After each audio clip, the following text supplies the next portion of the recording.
Good morning, everyone. Hope you're having a great day. Today is it Thursday already? Wow, it's Thursday. The week's almost done. Hope you've had a fantastic week. Hope life is treating you well. That's all you can really hope for. Having life treating you well is very nice. All right, looks like everything is working well, so that is great. Yesterday I went to my tab meeting, the alternate board, and we came to a few conclusions, which is very good. One is that I need to make sure I have very good stats on everything that is going on with bookkeeping, record keeping, etc. They suggested I don't do my own payroll, but I don't actually pay very many people at the moment, so that's not so difficult. And also, they suggest I try to get some things off my plate that I am either not good at or don't want to be doing. And as my business has expanded, I've become a bit of a manager. Or at least that position has fallen on to me. And I don't think I want to be a manager. And also, I'm not even sure if I'm qualified to be a manager. It's very important to understand that most people get promoted to their level of incompetence. And you don't want that to happen to you. That said, you should always be striving to improve and strive to do better. But if you have other people in your team who are significantly better suited for such a task, then maybe they should just be doing that. And fortunately, I do have someone who's better suited for that. So that is great. Clint says, you have your webinar answer done for tomorrow for poker coaching. Awesome. I'm glad you went and made a point to do that. Everyone wants to hear Mr. James's input. Where's James? James is having his breakfast right now. That should be getting ready in the very near future. Good morning, everybody. You and the net are running hot, says Louis Philippe. Louis Philippe, who are the net? Who is the net? Do I play on unregulated poker sites? No. I don't need to play on unregulated poker sites. Sabio says, the higher you go, the less you do. Look at the presidents. I think it's very important to understand that if you look at most people who are in charge of most companies, it may appear like they're not doing a whole lot, but very often they are doing a ton. There's a Freakonomics series about this, a podcast series, about what CEOs actually do. And it's interesting, right? A lot of it is really just coordinating, talking to people, making sure things function properly. I mean, this week I had 10 hours worth of meetings with my team. And I mean, I don't have 10 hours to give, right? I started as a content producer. I have been a content producer for many years, 10 years, 15 years, give or take, making poker content for all of you. And I have gotten it to where I'm working a solid 50 or so hours a week, and I don't really want to add 10 extra hours.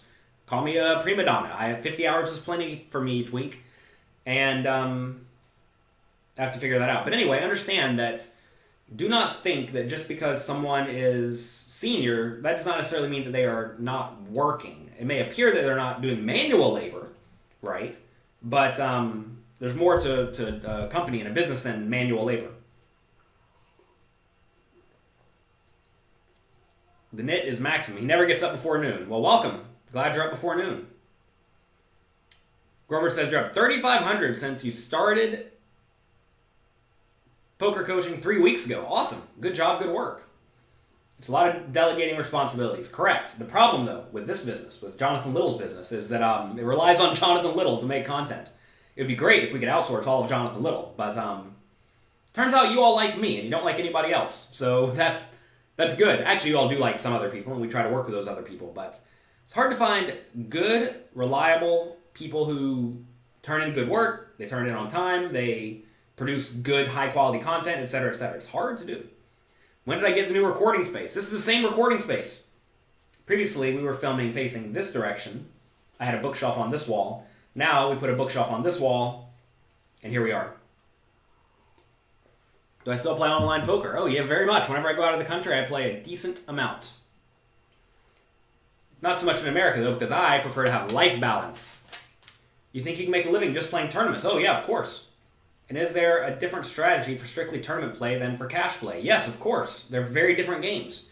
A lot of people don't understand that no limit hold'em cash games and no limit hold'em tournaments and no limit hold'em sit and goes and no limit hold'em capped cash games, etc., are all different games that should be approached differently. Do not think that you're just going to learn no limit hold'em and then be a good cash game player and a tournament player. That is ridiculous. It'd be like saying you're going to be a good limit hold'em player and a good no limit hold'em player by learning one strategy, and that's silly, right?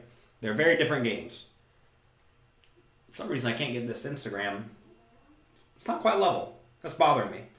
What's my opinion on PLO? It's a great game full of variance. If you like humongous swings, if you like having a difficult time winning in the long run, then PLO is for you. Where in the U.S. is the most PLO action? I don't know. Not so interested in that. I prefer a nice steady climb. We do not want million hand break even stretches. That's a long time in live poker. What time is the webinar tomorrow? I don't know. It says it on my calendar, but my calendar's on my phone. It says it on pokercoaching.com, so please check it out. Please recommend a book for an intermediate cash game player. Mastering Small Stakes No Limit Hold'em. All right, today we are talking about poker software. All right, good. Someone finally got us on topic. Which of my books do I talk about set mining? I mean, set mining is easy. I mean, you call with your small pairs, you flop a set or you don't. It's not rocket science. You need to have good implied odds, at least 10 to 1, often more. All right, today we're going to talk about poker software. A few of you asked me about this because some of you use a ton of things, some of you use nothing. Now, I'm going to go from the things that I use personally, from easiest to most advanced. I just thought of a few more. 1 second. Okay, first things first, Equilab. Equilab is a free program that is a very simple equity calculator that can run ranges against ranges. Everyone needs to have Equilab on their computer. There's no reason for you not to. It is simple, easy, intuitive, and can give you a lot of great advice. Poker Strategy Equilab. Go get it. You can find it right now by searching in Google. Okay, next. Flopzilla.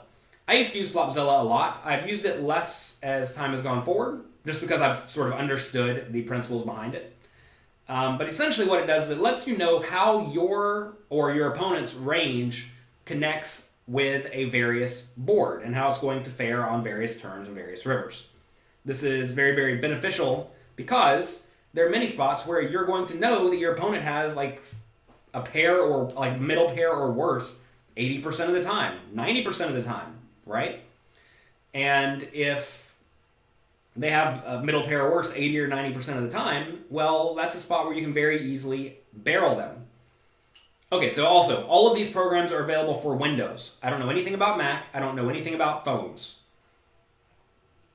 If you play poker, you need Windows is what it amounts to. If you want to play poker at a high level, get a Windows computer. Sorry, you gotta do it. That is just something that is required because most poker programs on Mac, for whatever reason, are terrible. I actually had a Mac a long time ago. Like a Mac is supposed to be the great thing. I got this humongous monitor. It was so sweet. And then I realized it couldn't run any of the poker programs. Hold'em Manager didn't work. They had some program, Poker Copilot, which was terrible. And I got rid of it. I didn't need it. I was much better off just playing on any sort of Windows computer. So sorry to everyone who has a Mac. Get Windows on your Mac. All right. Anyway, Flopzilla. I think Flopzilla is a good program that will help you understand how various boards connect with various ranges. And once you play around with that for, 300 hours, you'll have a pretty good idea of how those things line up. All right, next, Float the Turn Range Analyzer. That is a program that I made. Actually, Al Hart, one of my employees, made, and I definitely suggest you check that out. You can find it on floattheturn.com. You can just Google Float the Turn Range Analyzer. It'll come right up. That is what everyone at Poker Coaching uses to make their homework. It's very good at figuring out how your range breaks down on various boards. And that just is a website, so in theory you could use it on a Mac, no problem. But it's a very, very useful program for analyzing your ranges. All right, next, Hold'em Manager. Hold'em Manager / Poker Tracker. Both of these are pretty much the same in my mind, although I'm sure they are different. I am not the most proficient at any of these tools, by the way, and I don't think you necessarily have to be a super genius at them. Hold'em Manager and Poker Tracker both can do amazing things They are incredibly in-depth. And that said, at the simplest level, it just tracks your results, so you don't have to worry about it. And also, it gives you a basic heads-up display. Now, you can tinker with your heads-up display, which I definitely suggest you do. Figure out exactly which stats are useful for your game. You may find that in your games, not very many stats are useful. Or if you're playing like heads-up sit-and-goes, you need all sorts of stats because you get good samples on people quickly.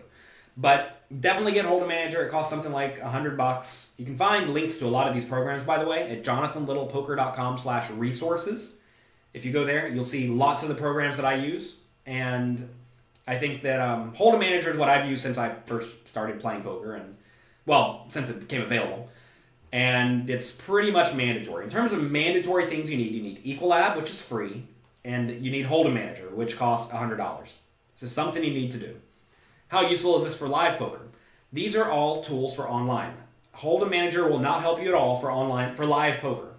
However, Equilab will. Flopzilla will. Flip the Turn Range Analyzer will. But if you're an online player, Hold'em Manager is required. What stats do I suggest? I use this it's a heads-up display called Galf 2. I don't know where I found it. It probably may not even be around anymore. Basically, all the pre-flop stats that make logical sense. Pre-flop raise, VPIP, steal, fold big blind to steal, 3-bet, fold to 3-bet, 4-bet, fold to 4-bet. Those are all very relevant. Basic ones on the flop continuation bet, flop check raise, flop fold to continuation bet. Those are all very important. And then it has pop-ups you can use to, like, if you hover over a specific stat, it'll tell you more about that stat. So make sure you use that. I do understand a lot of these tools are going to be difficult for you to set up. So what you can do is you can go to YouTube and type in set up Hold'em Manager or something like that, and it'll come right up. Whatever program you need, look up Hold'em Manager Basics. Do something like that, and that'll be good enough. Okay. If you want to go more advanced, we have programs like Piyo Solver and Munker Solver. Piyo Solver's been around for, 5 or 6 years at this point. It solves heads-up situations, which is very powerful. Most situations in poker are heads-up. However, not all of them are. And that is where Munker Solver comes in. Munker Solver can solve No Limit Hold'em and PLO, and knowing the optimal play in all scenarios is very, very valuable. This very good poker player, Michael Acevedo, who I'm helping write a book, Modern Poker Theory, which will be out by the World Series with any luck, he has solved No Limit Hold'em, for the most part. Not every single stack size. He's done 10 big blinds, 13 big blinds, 15 big blinds, 18 big blinds, 20, 22, 24, 28, whatever, all the way up. So it's not like he knows how to play 27.3 big blind stacks specifically. But it's very, very close. Very close approximation. He has solved essentially every situation in No Limit Hold'em. And now the tough part is figuring out a way to implement it. Figuring out a way to learn from it. And a lot of what all the best players in the world are doing, they have learned from these solvers, because that is just good, fundamentally sound poker. A lot of people think fundamentally sound poker is like weak, tight poker for some reason, and that is not true. It is the opposite of that. Very often it is relatively loose, relatively aggressive, sometimes defensive with your marginal made hands, right? What I teach over at pokercoaching.com. I think it is worth mentioning. A lot of what I teach at pokercoaching.com is essentially game theory optimal poker with the adjustment to understand that you all and me and every human cannot memorize each spot. So you need to learn the principles, right? Like, for example, you want to be betting your best made hands and your draws. You want to be checking your marginal made hands and your junk, right? That is a principle that comes straight out of that. You want to be betting bigger when you have a range advantage and your opponent likely has something, right? You want to be betting less often when your opponent has a range advantage, right? These are principles that come out of studying these scenarios. And if you understand a lot of the principles, you will be able to figure out the right play on the fly, or at least close enough to a right play. And over at Poker Coaching, we teach a simplified version of this that is actually implementable. That's what we do in the homework questions. Like Mike just said here, he did his first homework question. Well, he did it without using the range analyzer. You definitely have to use it to do the Poker Coaching homework questions correctly. Let's see. What was the name of that heads-up display? It's called GALF2. It's just a tiny file you download, but it's nothing. I just outlined everything that was in it. So go back and listen to that, and that's exactly what's in it, so you can make it yourself. So Piyo Solver and Munker Solver, I personally do not use them, but I outsource to other people who can use them. Very often you need a very, very high-end computer to run these if you want to run the simulations anywhere quickly in a timely manner at all. And also, it doesn't really work so well with a laptop, which is what I have here. So, I outsource it. It's important to have people you can outsource work to who already have the answers, perhaps. If you just pay people for the answers, it's way easier than sitting here and waiting a day for a monk or solver to run a simulation. You can often sign up to training sites. I think that there are many good training sites out there, and some of them run simulations, or they have run them for you, and they're presenting the information for you. So check that out. What advice would I give to a 17-year-old who just started building his bankroll live and online? Focus on one, probably online, because you can start with way less money. Go to jonathanlittlepoker.com/bankroll. I have all sorts of bankroll information there. All right, let's see. Our programs, is pokercoaching.com a program? It's not necessarily a program, but poker coaching is good. What sites do I recommend for Americans who can only play on unregulated sites? Well, understand that I'm not going to recommend any of them because they are prone to run off with your money. Someone just sent me an email yesterday saying that they deposited in one of the unregulated sites. No problem.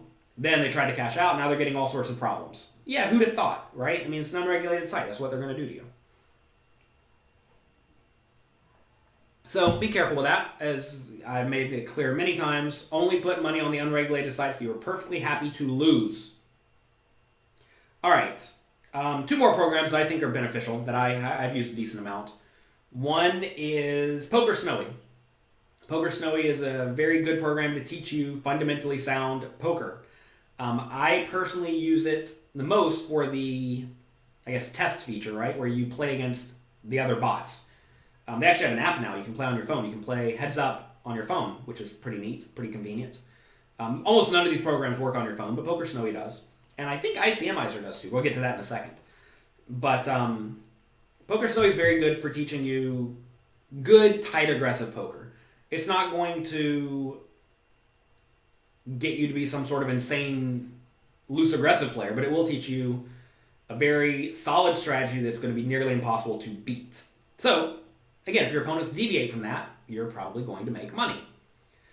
Next is ICMizer. I've used ICMizer and a predecessor to it, Sit and Go Wizard, a ton. This is how I got good at Sit and Goes. When I used to play Sit and Goes as an 18-year-old kid, 15 years ago, I would play poker. I would play Sit and Goes. I'd play 16 tables of Sit and Goes for about 4 hours. I'd take a break, have lunch, and review every single game by hand using this program. I'd go through each individual hand. And, well, that took forever. I say it took forever. It took 2 or 3 hours. And then I'd play another 4 or 5 hours, and then I review all of those hands. I did that every single day for 3 years. These programs will essentially let you know when you are pushing incorrectly, or when you're not pushing incorrectly, right? And that is very, very valuable information. Sit and Go Wizard was very, very basic, whereas ICMizer is quite robust. And now with ICMizer, they have this Nitro feature where you can essentially upload a whole hand history and it'll tell you everything you did wrong in like 1 second. It's insane. I have videos about ICMizer and Poker Snowy on YouTube, so if you want to go see those in action before you buy them, definitely do that.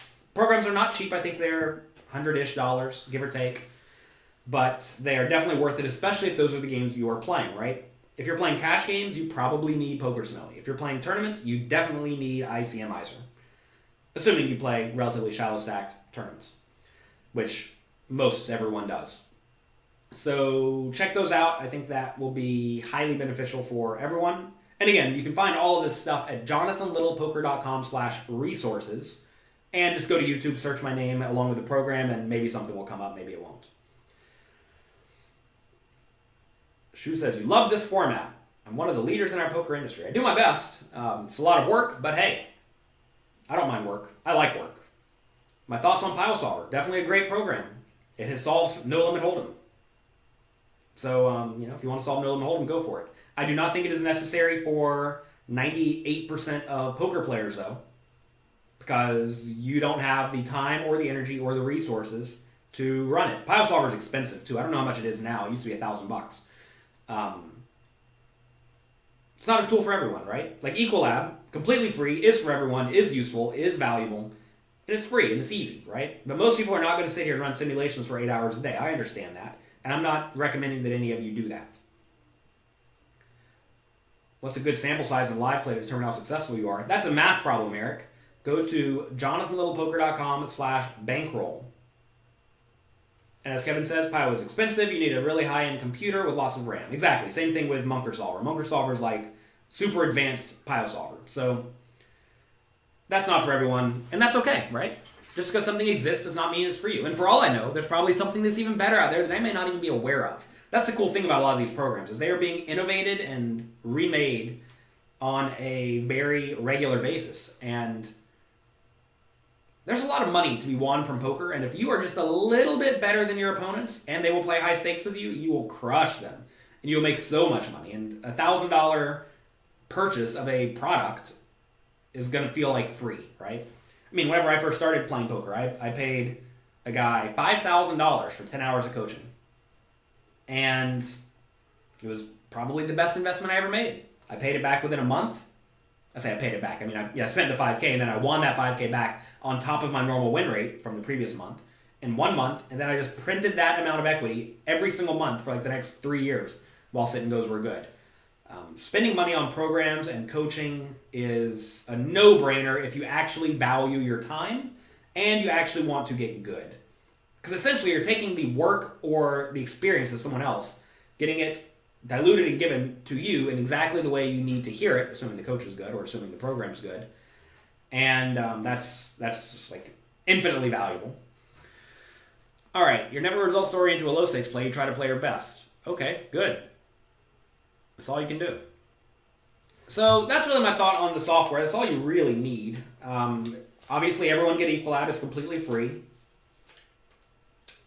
ICMizer, I believe, is free for like 1 or 3 basic simulations a day, but a lot of the power in ICMizer, by the way, is their sit and go quiz feature. Turns out I like quizzes. I like testing myself, which is probably why I made the quiz on poker coaching. But they have a quiz feature that I think is very good. It's a good way to like stay on top of how to play various structures. I think a lot of people don't realize that in tournaments, the final table payouts are vitally important. If you presume that you should play, even on the same site online, one final table the same as the other, you're often going to be wrong because they have slightly different payout structures. Like in one, first place may be 25% of the prize pool, and the other one, first place may be 19% of the prize pool. Well, that is vitally important to know, and that should impact your shoving and folding, especially on all the hands on the cusp. And there are a lot of hands on the cusp. Is it obvious to identify the photographic memory folks who adhere strictly to GCO? I mean, listen, I don't think anyone has, or very few people have that great of photographic memory. They always make their play quickly regardless of the situation. I mean, I make my play very quickly. I certainly don't have a photographic memory. I can't memorize much at all. I have an awful memory, but I'm capable of playing quite fast because there really aren't that many factors that go in. All you have to do is, for the most part, in most situations, count ranges. You know, count combinations of hands in your range and in your opponent's range, and then adjust. What's the site for the quiz? PokerCoaching.com is my quiz, and then ICMizer. I think you can just go to jonathanlittlepoker.com/ICM or ICMizer, and it'll come right up. Let's see. You talked to me yesterday. I don't think I talked to anyone yesterday. Anyway, about 3-betting from the big blind versus button. You found yourself in a few spots. You had a decent hand in the small blind. What types of hands are we 3-betting from small blind? Nick, this is a good question for PokerCoaching.com and the inner circle. We're not going to go through your range and your strategy here because, first off, I'm not sharing my screen with you. I'm not going to go through every single individual hand. We have not defined your opponent's strategies, right?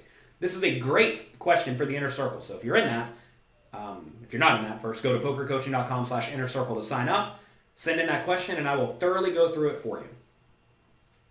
How do online sites protect against collusion via telephone? They probably don't.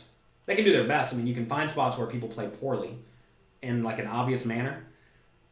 Listen, you have to understand, Jasper, that if people want to cheat, very often there are ways to cheat. The cool thing about colluding in poker is that it's not actually that valuable. I think a lot of people think, oh, they're colluding against me by doing something, and very often it's just, if it is valuable, it's marginally valuable. And the fun thing about collusion is that people who think they need to collude are often not good at poker to start with. So it's like two bad players trying to collude against each other. Often they're going to screw it up. And even if they are doing it right, they can't do it all the time because the sites will figure it out, right? How do the sites protect against this stuff, though? I don't know the correct answer because I am not a collusion expert. I have no experience colluding, and I also am not in charge of website security. So, I don't have the answers to that. All right, let's see. Kevin says, don't try to bluff low stakes players unless because they call with everything on the river. Yeah. So, value bet thinly, right? Easy game. We discussed that in many of my books. Don't bluff calling stations. It's common ABC poker advice. What do you think about the future of online poker? Depends on how they take it. Online poker, if they keep doing what they're doing, it's probably not going to be so great. I mean, Party Poker is doing a lot of great stuff right now, whereas a lot of the other sites are just kind of doing the same thing and hoping it turns around. In general, I think they need to protect the weaker players more, but not in a way that makes the professionals completely unprofitable, and also not in a way that pisses off all the professionals. So, what's the future? I don't know. It's going to exist. You have to understand. It may look like I'm a talking head here, but I'm not really a talking head. I only speak about things I actually am knowledgeable about. For the first 10 years of my poker career, I didn't say much at all. You want to know why? Because I didn't know anything. I'm not trying to be some egomaniac here talking to try to make myself feel smart or special. I'm here to try to help all of you. I have lots of advice, and I do know what I'm talking about at this point in my career. So, what do I think about the future of online poker? I don't know. How can I possibly know the future of online poker, right? It's a ridiculous question because who knows what's going to happen. Very likely in America, some more sites are going to become regulated. Over time, they'll all get together. They'll make a group, most likely. This is just like common sense things that will happen. People say, oh, but when will online poker be legal in America fully? I don't know. 50 years seems reasonable. I think it'll be legalized within 50 years.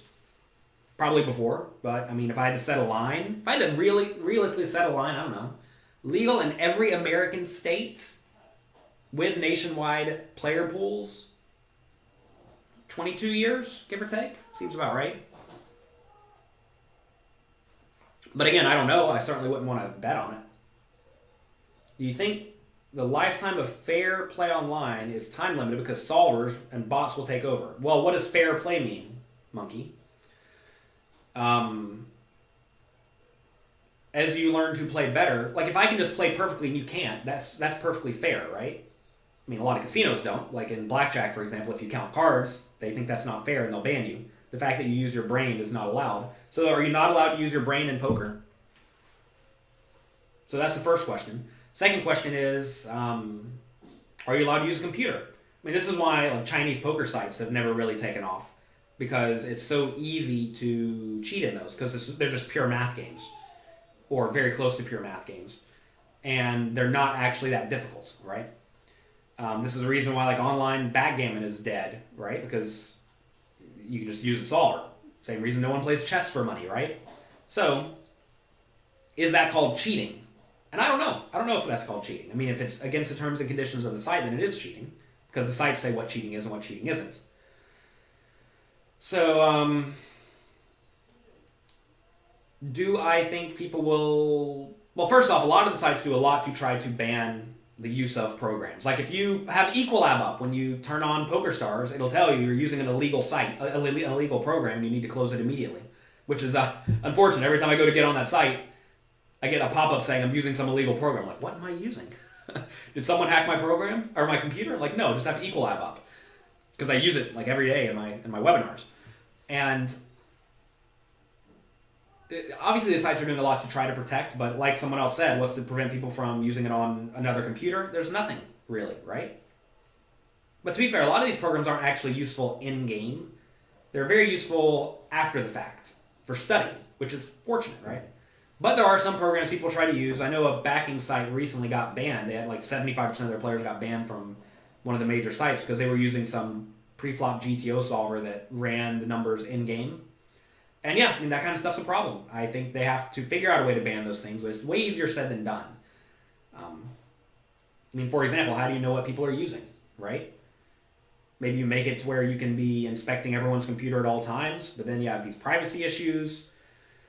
Just all sorts of issues, right? It's hard to enforce some of these rules. And if a rule is not enforceable, you have to ask, is it a good rule? Maybe it is, maybe it isn't, but I think the better answer for the sites is they have to figure out how to enforce it, and that's the hard part.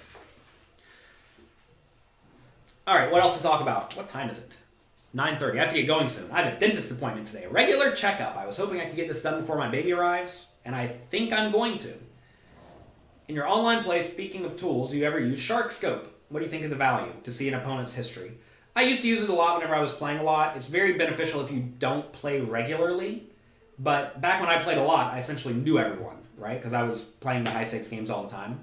I mean, whenever I used to play a lot of $1,000 and $2,000 heads-up sit-and-goes, and whenever someone showed up and you didn't know them, you'd always search them, because for all you know, maybe there was someone who's good who took a year off.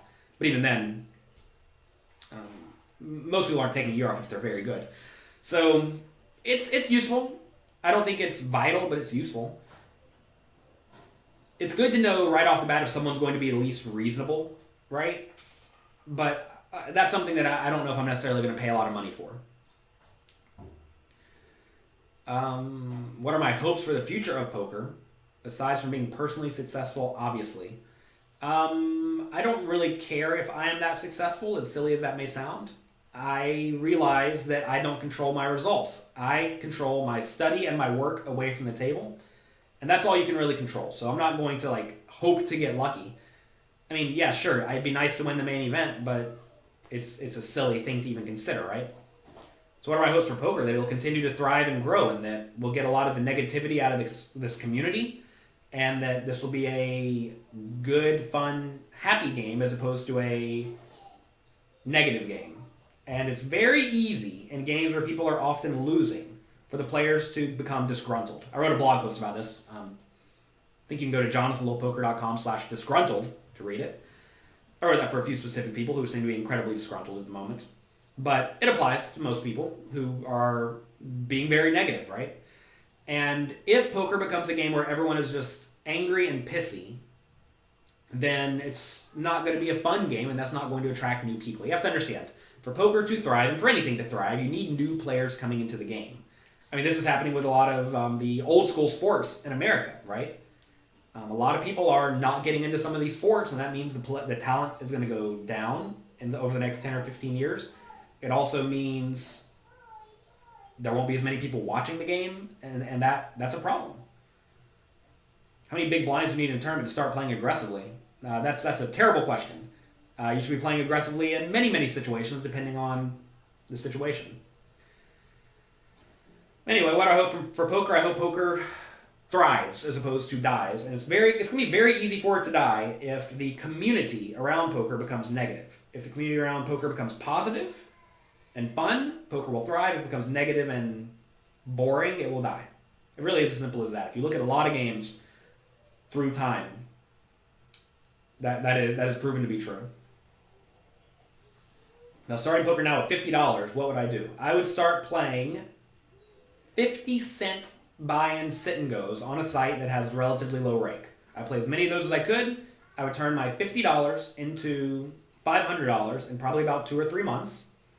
With the $500, I'd probably just keep doing that, just keep moving up and up, until I got to about $10 or $15 sit-and-goes, and I would move to cash games, keeping about 100 buy-ins for each level.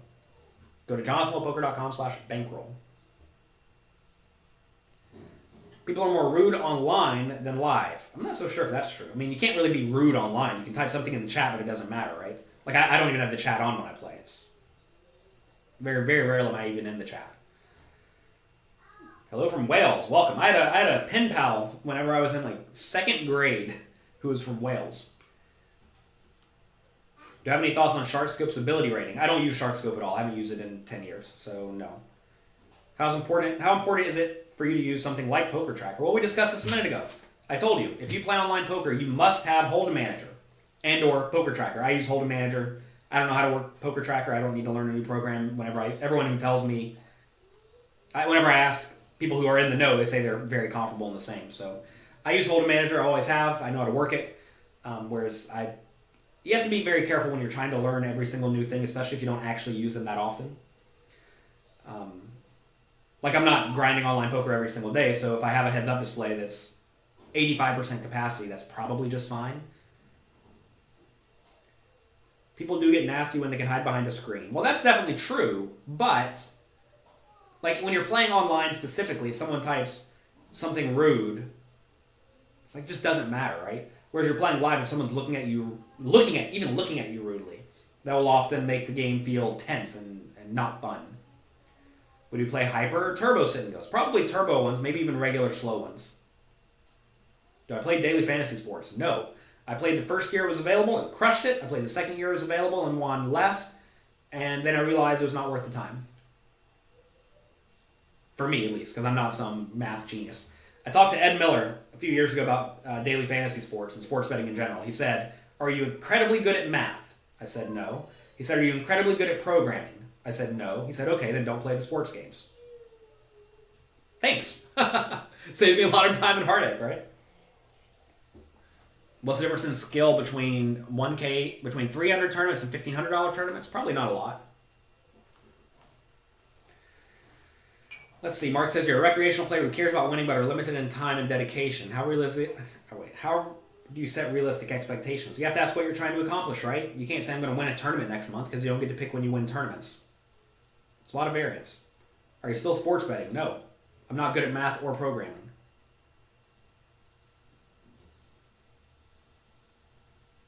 You're writing a book about how Dusty Schmidt had... Okay.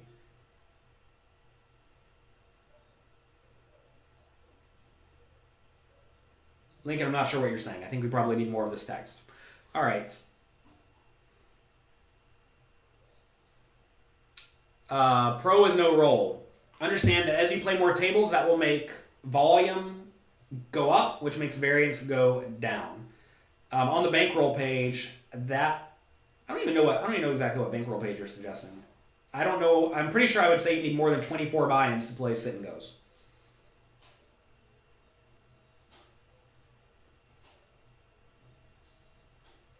If you'd like to ask me any questions for any sort of article, feel free to email me at support@pokercoaching.com. I'm always happy to answer emails. All right, let's see. Gang is asking a question about being aggressive. Let's see. You had a boatload of chips. Actually, you had a 30-something big blind.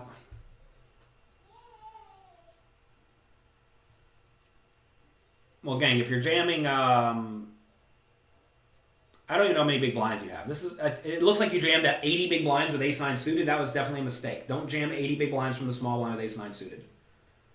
Cash or Zoom for starters. Regular, slow cash games. Zoom games and speed games in general are populated by the best players in the world because of volume, right? They can play with a reasonable edge and get a ton of volume in. You can get in less volume at the small stakes games, but that's fine. You're not trying to play as fast as you can. You're trying to learn as much as you can. When writing hands at the live poker table, do you find resistance from other players? I mean, you can do whatever you want, right? You're allowed to do whatever you want at the table. Some people will say something and then say, yes, I'm writing a book, and leave it at that. Don't feel like you have to explain your actions. I think a lot of people get in their minds that they have to justify what they're doing and why, and I completely disagree with that. You do not have to justify what you're doing or why. You're allowed to do whatever you want. What is a sit and go? A sit and go is a 9-handed or 6-handed or 2-handed. It's a tournament where once everyone's seated, the tournament goes. You sit and it goes. That's how I grew my bankroll for the most part. I started playing limit hold'em initially, but only did that for 6 or 8 months. Then I played sit and goes for 3 or 4 years. All day, every day. Going back to Mark's question of, you don't have a lot of time to play, but you do care about winning. That's a tough one. All you can do is study to the best of your ability and work hard in your spare time. You have to understand that you are not going to be a big winner if you are not going to devote a significant amount of time to poker. You're just not. I'm sorry, but you're not. So knowing that, what can you do?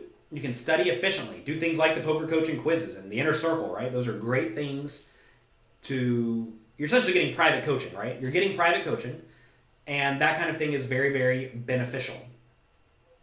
And there's not a whole lot you can do in a limited amount of time that will make you better faster. Imagine you could just pay someone a few $100s an hour to sit there and tell you exactly what you should do on a regular basis, you're going to get pretty decent pretty fast, as opposed to just doing nothing. So the more hands-on or simulated hands-on approach or coaching you have is going to be very beneficial to help you become the best you can quickly. All right, for sit and goes, 9, 45, or 90. Definitely 9. 9 will keep variance down. You want low variance when you're starting because you are playing on a short bankroll. And with a short bankroll, you're relatively live to go broke. So keep variance low. Why do the profits in tournaments feel more valuable than in cash games? I have no clue what that means, Milo. Money is money, at least in my mind. Suppose we have a heads-up display. What percentage are we sacrificing by not having a heads-up display? Well, if no one else in your games have heads-up displays, you're not sacrificing anything. But if other people do and you don't, you're sacrificing a lot.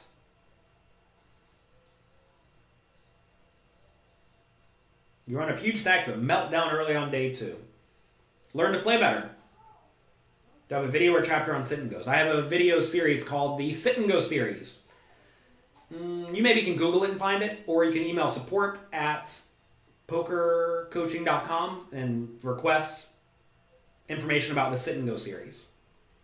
What was my rake back then? I used to play 3,000 sit and goes a month, and I would get 30% rake back. So a sit and go had $15 rake for the lowest buy-in games I played. So you can do the math. That's $15K a month, give or take, in rake back. It's a good time. All right, I'm going to go. I have to go to the dentist to get a cleaning. It's important to maintain your body, your teeth, your poker, and your life. If you are not doing a regular checkup on your poker and your life, you're messing up. In poker, do not just sit there and do the same thing all day, every day. You need to be checking in. You need to have a professional checking in, right? I'm not a professional dentist, so I go and pay the dentist to tell me if my teeth are right. If you are not a professional poker player, you need to find good people who can tell you if you're playing well. You heard me mention I don't see any value in playing satellites. That's not what I said at all. If you're taking a shot at a major event, listen, people love taking what I say out of context. They love it. They love it. What's a good study to play ratio? 70-30 is fine. Sit and goes are great if you're looking to gamble, if you're looking to run up no money into a lot of money. But understand, you're not going to be able to grow a bankroll doing this. You're making a parlay, right? What are parlays good for? They're good for jacking up variance. So do you like variance? If so, then sit and goes are great. If you want to have the thrill of playing a main event, sit and goes are great. But realize, pros want no variance, and pros don't care about thrills. If anything, they want to keep thrills to the minimum. So you're playing not to win money, you're playing for an experience. And that's okay, there's nothing wrong with that. But understand what you are signing up for. How do you improve your endurance? After 6 hours, you are whooped. Louis Philippe, you have to practice. Actively sit there and think. When I'm playing, okay, I'm getting tired. I realize I'm getting tired. Let's focus. Let's play one more orbit, and then we're going to go home. Put in one more good orbit, and then go home. The next day, you go back. With any luck, you'll play that one more orbit like normal, and then you'll put in one more good orbit. And, you know, Louis Philippe, you also have to understand you're not going to play great all the time. You're not going to be zoned in all the time. One trick I learned from Hoyt Corkins was when you're under the gun or under the gun +1, get up and walk around the table. Take a look at everyone's stacks. Take a breather. Look away from the table. Stretch your legs. If you do that every orbit or every other orbit, that's going to be pretty beneficial in just keeping you with it, right? If you're sitting there looking at the table and looking at everyone for many, many hours on end, you're going to lose your mind. It's okay to muck on that under the gun +1 hand. I mean, obviously look at your cards, but then fold. It's okay if you miss all the reads from that hand. And also you're going to be right at the table, so if something big happens, you'll see it anyway. But that will it'll give you a little rest, right? You can't sit there and focus all day, every day. So having even just a little bit of rest is very, very beneficial. Does Hoyt still play? I think he rode off into the sunset. He won all the money that he left. I know Hoyt personally. We're good friends. And he won. It's always nice when people win. Hoyt's a good old school grinder. And you know, he's done a good job. He grinded his whole life. He won a bunch of money and retired. Made a bunch of investments that worked out well. Good job, good work. Are these every day? These are every day, 9 a.m. Eastern Time, Monday to Friday, when I'm available. I'm going to have a baby soon, so it's not going to be available. Also, all the recordings are on YouTube, so go check that out. So I got my bankroll through cash games. No, I just said I got my bankroll through playing sit and goes. I mean, I guess to be fair, I did get it through cash games, playing limit hold'em before no limit hold'em existed. You have to understand, poker's an old game, and I'm not even that old. I'm still middle-aged. But when I first started playing, no limit hold'em was not really a thing.